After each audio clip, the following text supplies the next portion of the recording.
नमस्कार और एक नए एपिसोड में आपका स्वागत है।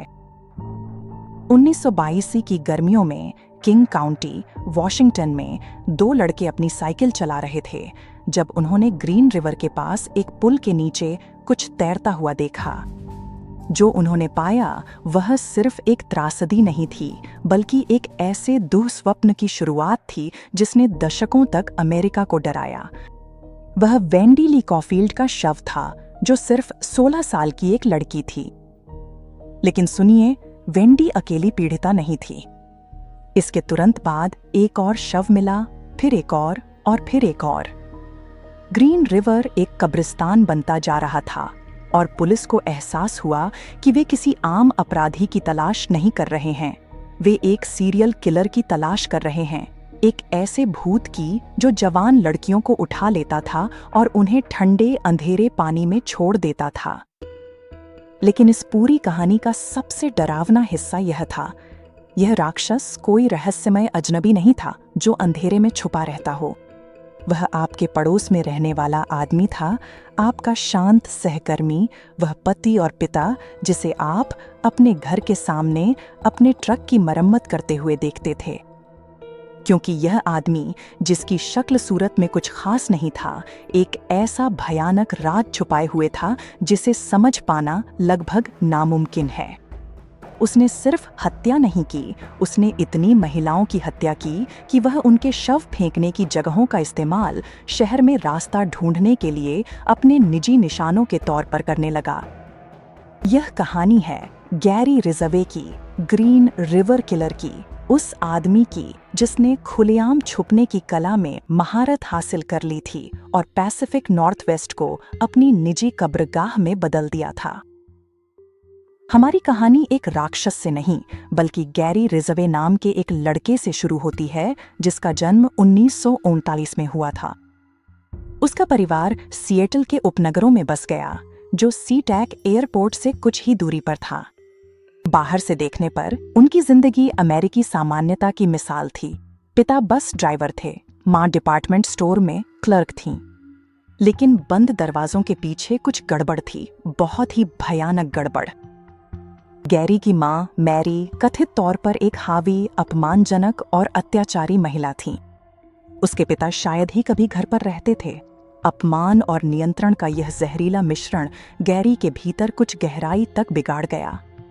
उसके भीतर अपनी मां के प्रति एक डरावना जुनून पनप गया, जिसमें यौन कल्पनाओं और उन्हें मार डालने की तीव्र इच्छा के बीच हिंसक टकराव था।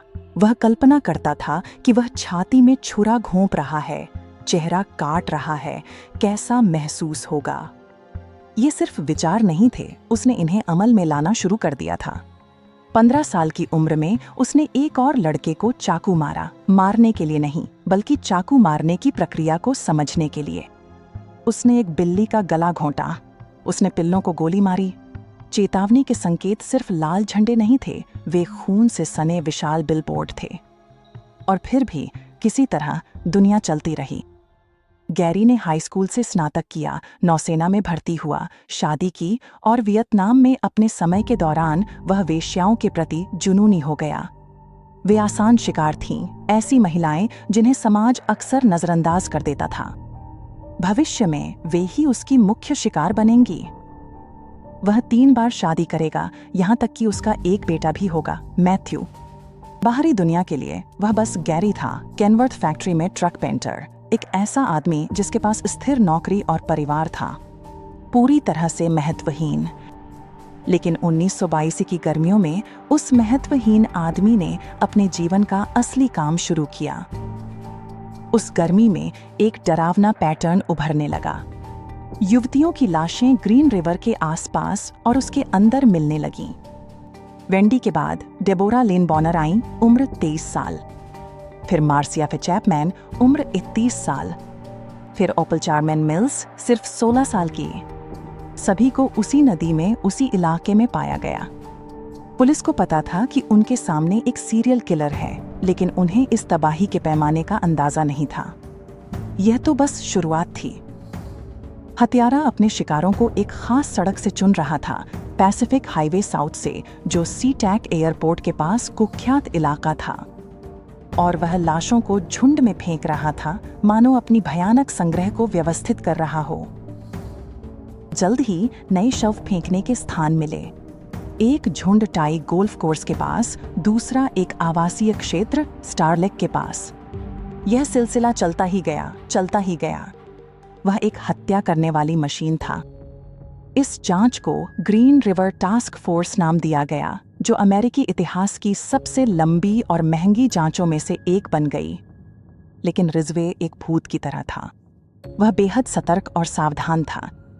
वह अपने शिकारों के मरने के बाद उनके साथ संबंध बनाता था, नियंत्रण का अंतिम प्रदर्शन, और फिर सबूत मिटाने के लिए लाशों को धोकर फेंक देता था।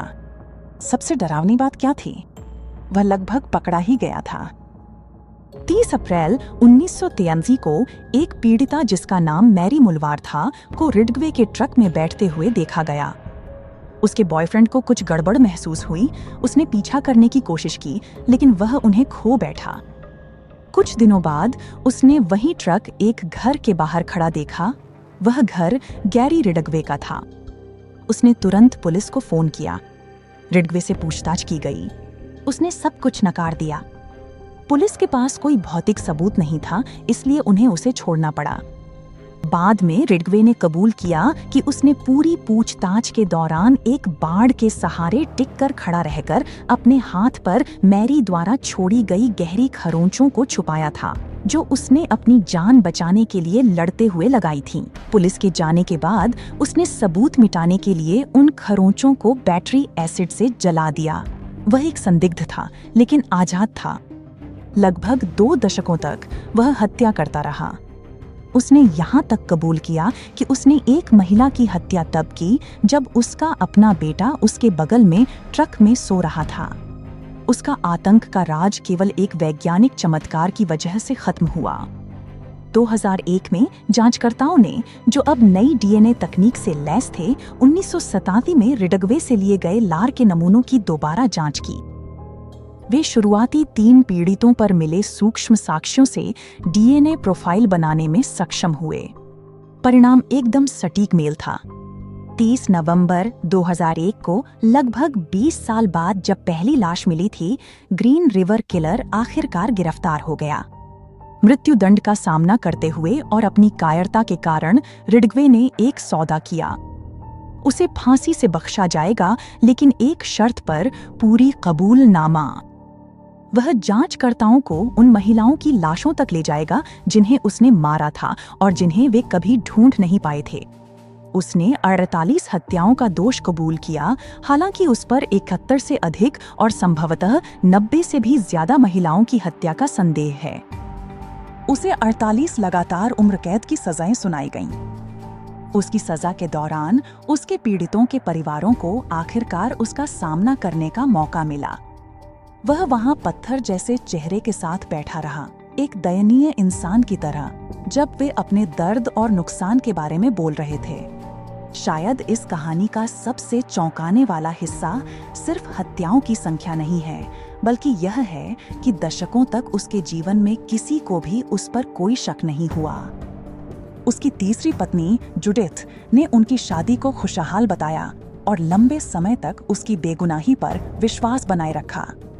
उसके बेटे मैथ्यू ने उसे एक शांत व्यक्ति के रूप में याद किया, जो कभी चिल्लाता नहीं था, जिसने उसे बेसबॉल सिखाया और जो हमेशा उसके लिए मौजूद रहता था। उसका परिवार वाला आदमी वाला मुखौटा उसकी सबसे प्रभावी हथियार था। वह इसी का इस्तेमाल महिलाओं को अपने ट्रक में लुभाने के लिए करता था, उन्हें सहज महसूस कराने के लिए अपने बेटे की तस्वीरें दिखाता था। वह एक शिकारी था जो सबसे आम और साधारण भेष में छुपा हुआ था।